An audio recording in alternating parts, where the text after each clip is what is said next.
वंदे मातरम। मैं विनोद कुमार शुक्ला, अड्डा पर आपका स्वागत है। हालांकि ये कोई नई बात नहीं है कि किसी महत्वपूर्ण अवसर पर कोई बहुत क्रूशियल जब मामला हो तो राहुल गांधी देश से बाहर हों या दिल्ली से बाहर हों।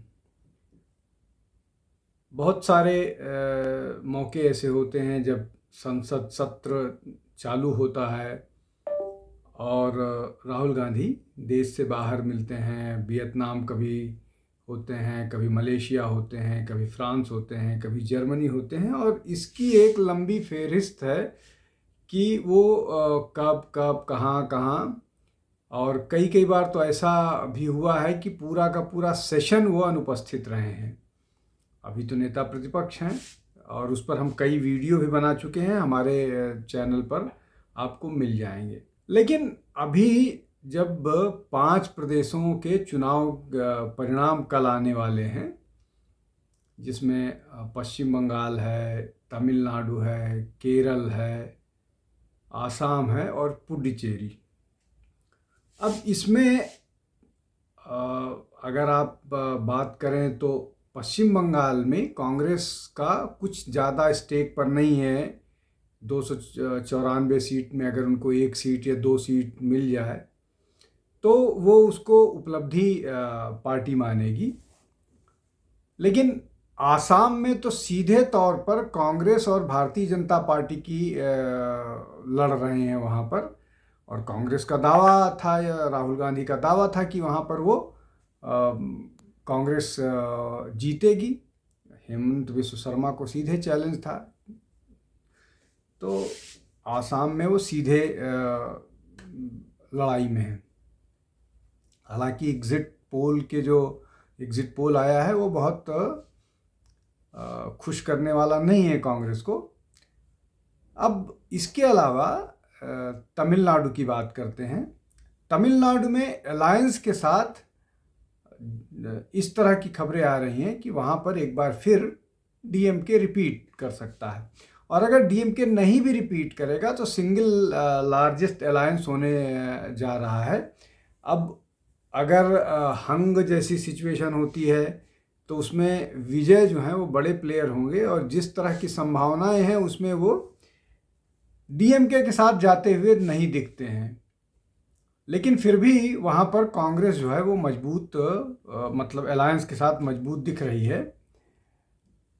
इसके अलावा केरल में जो खबरें आ रही हैं उस हिसाब से केरल में जो यूडीएफ है, यूनाइटेड डेमोक्रेटिक फ्रंट, जिसमें कांग्रेस और मुस्लिम लीग है, वो मिल करके सरकार बनाती हुई नजर आ रही है। इस तरह की सूचनाएं केरल से आ रही हैं। तो अगर मोटे तौर पर देखें तो 5 पुडुचेरी में मामला थोड़ा सा टाइट है, वहाँ एनडीए की सिचुएशन है। तो और वैसे भी 25-26 विधानसभा वाला 25-26 सदस्यों वाली विधानसभा है, तो वो उतना मायने नहीं करता है। एक यूनियन टेरिटरी के नाम पर जरूर वहाँ 5 नंबर में 5 हो गया है। लेकिन जिन जगहों पर मैटर करता है वो आसाम, तमिलनाडु और केरल में जहाँ यूडीएफ है और यूडीएफ जीत सकती है और वहाँ पर कोई कांग्रेस का मुख्यमंत्री होगा। अब ये कहा जा सकता है कि कल परिणाम आएंगे तो कल ही तो मुख्यमंत्री बनेगा नहीं, और जब तक मुख्यमंत्री पर चर्चा होगी तब तक वापस आ जाएंगे। तब तक तो मौज की जा सकती है।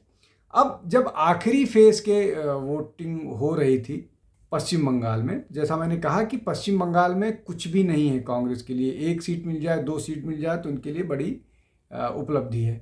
तो राहुल गांधी ग्रेट निकोबार घूमने चले गए और वहाँ जाने पर उनको अचानक ये ज्ञान प्राप्त हुआ कि वहाँ पर जो है इन्वायरमेंट को नुकसान पहुँचाया जा रहा है। उन्होंने कुछ घूम घूम करके वीडियो भी बताया कि सरकार वहाँ पर इन्वायरमेंट को नुकसान पहुँचा रही है, ट्राइबल्स को नुकसान पहुँचा रही है, पेड़ काट रही है। ये सारी चीज़ें उठाई और उन्होंने बोला कि ये मामला जो है वो लोकसभा में उठाएंगे। और उसके बाद वो सीधे मस्कट पहुंच गए, ओमान। अब चाइना का उन पर आरोप हमेशा से लगता है कि वो हैं तो नेता प्रतिपक्ष, लेकिन वो एजेंडा चाइना का चलाते हैं, और जहाँ भी चाइना को नुकसान होता दिखता है, वहाँ वो तुरंत सक्रिय हो जाते हैं, माँ बेटे समेत। माँ ने एक बड़ा लेख लिखा था इस मामले को लेकर के कि क्यों वहाँ पर किस तरह से इन्वायरमेंट को नुकसान है। अब चूँकि इस पर भी हम एक वीडियो बना चुके हैं जिसमें मैंने बताने की कोशिश की थी कि जो मलक्का, स्टेट ऑफ मलक्का है, वहाँ पर चाइनीज़ अपना दबदबा बढ़ाने की कोशिश, उनका दबदबा रहा है वो कम होगा, क्योंकि स्ट्रिंग ऑफ पर्ल के थ्रू भारत को घेरने की कोशिश थी। लेकिन अब भारत धीरे धीरे जो निकोबार मतलब अंडमान निकोबार आइलैंड है बहुत सारे, वहाँ पर जो हैबिटेट आइलैंड्स हैं और जो नॉन हैबिटेट आइलैंड्स हैं, सब पर जो है वो अपना न केवल उन पर अपने कब्जे कर रही है, बल्कि उनको ज़रूरत के मतलब कब्जा तो है ही है, मतलब वहाँ उनको ज़रूरत के हिसाब से इस्तेमाल भी करना चाह रही है। बहुत सारे डिप्लॉयमेंट कर रही है, बहुत सारे प्रोजेक्ट ला रही है। अब जैसे ग्रेट निकोबार में है, वहाँ बंदरगाह बन रहा है, वहाँ मिलिट्री और डोमेस्टिक इस्तेमाल के लिए हवाई अड्डा बन रहा है, वहाँ पावर प्रोजेक्ट बन रहा है, वहाँ टाउनशिप बन रही है, और ये सब लगभग 1 लाख करोड़ के इन्वेस्टमेंट के साथ बन रहा है। तो ये सब हो रहा है, ये सब मैं बता चुका हूँ। लेकिन इन सब के बीच जब ये चर्चा की जाती है, उसके बाद जब कल सवेरे से काउंटिंग शुरू हो जाएगी, तो राहुल गांधी मस्कट में नज़र आ रहे हैं। सबसे बड़ी बात यह है कि इस सब को, जहां उनकी जीत होगी, जहां उनकी हार होगी, उन सब का जिम्मा वो वर्कर्स को, और मोस्ट ऑफ द केसेस इस पूरे मामले में ज़्यादातर कांग्रेस को ह्यूमिलिएशन फेस करना है, उस सब को कांग्रेस कार्यकर्ताओं पर छोड़ करके राहुल गांधी अपने आनंद में हैं और वो मस्कट पहुंच गए हैं। तो क्या ऐसे राजनीति या इस तरह की राजनीति से कोई बदलाव की संभावना है, और कांग्रेस क्या उस बदलाव को लीड कर सकती है? ये एक बड़ा प्रश्न है, और इस प्रश्न का जवाब है ना, ऐसा संभव नहीं है।